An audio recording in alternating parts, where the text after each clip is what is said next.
Brought to you by Agilus Diagnostics.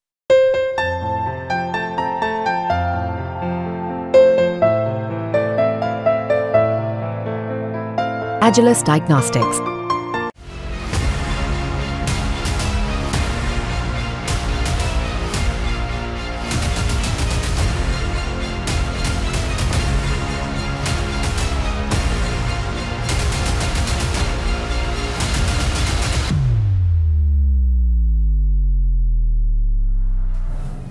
रक्षा सुरक्षा के मामले में भारत सरकार ताबड़तोड़ फैसले करते जा रही है। इसीलिए डिफेंस एक्विजिशन काउंसिल ने रक्षा मंत्री के नेतृत्व में हुई बैठक के दौरान कुछ बड़े फैसले किए, जिसमें फ्यूचर रेडी कॉम्बैट व्हीकल को तो मंजूरी दी ही गई है। इसके साथ ही air defence fire control radar system को भी मंजूरी दी गई है।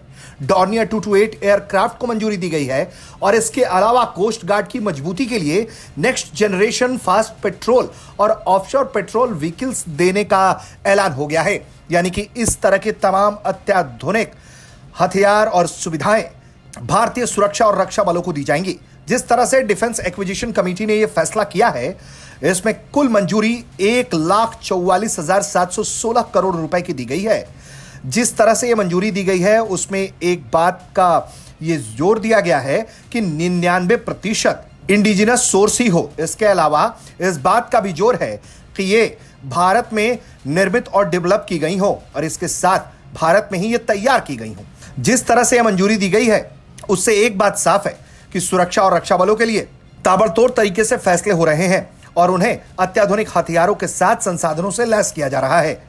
इसी के तहत इंडियन कोस्ट गार्ड को डॉर्नियर 228 एयरक्राफ्ट की मंजूरी भी दी गई है। इसके अलावा तेज तरीके से पेट्रोल करने वाले वेसल की खरीद को मंजूरी दी गई है, जो हाईली ऑपरेशनल हो और किसी भी मौसम में काम कर सकें। इसके अलावा next generation offshore patrol vessel भी देने का ऐलान किया गया है, जिसमें अत्याधुनिक तकनीक होगी और ये तमाम लॉन्ग रेंज ऑपरेशन के लिए उपयुक्त हो। इसके अलावा इंडियन कोस्ट गार्ड के सर्विलांस पेट्रोलिंग को मजबूत करने के लिए भी कई और मंजूरी दी गई है। इस तरह के फैसलों से भारतीय कोस्ट गार्ड्स को सर्विलांस करने में, मैरीटाइम जोन में पेट्रोलिंग करने में, सर्च रेस्क्यू अभियान चलाने में, इसके अलावा आपदा में रिलीफ ऑपरेशन चलाने के दौरान भी इन्हें काफी फायदा होगा। इसके अलावा air defence fire control radar की भी खरीद की मंजूरी दी गई है। इसके जरिए जो एरियल टारगेट्स हैं, उनको फायरिंग सॉल्यूशन मदद कराया जाएगा। इसके अलावा यह ट्रैक और डिटेक्ट करने में भी मदद करेगा। इसके अलावा फॉरवर्ड रिपेयर टीम के भी प्रपोजल को मंजूरी दी गई है, जो कि यह सुनिश्चित करेगा कि हर स्थिति में यह ऑपरेशनल रहे। ये जो air defence fire control radar है, ये आर्मर्ड व्हीकल निगम लिमिटेड द्वारा डिजाइन किया गया है और डेवलप किया गया है और ये मैकेनाइज्ड इन्फेंट्री बटालियन और आर्मर्ड रेजिमेंट के लिए पूरी तरह से उपयुक्त बताया जा रहा है।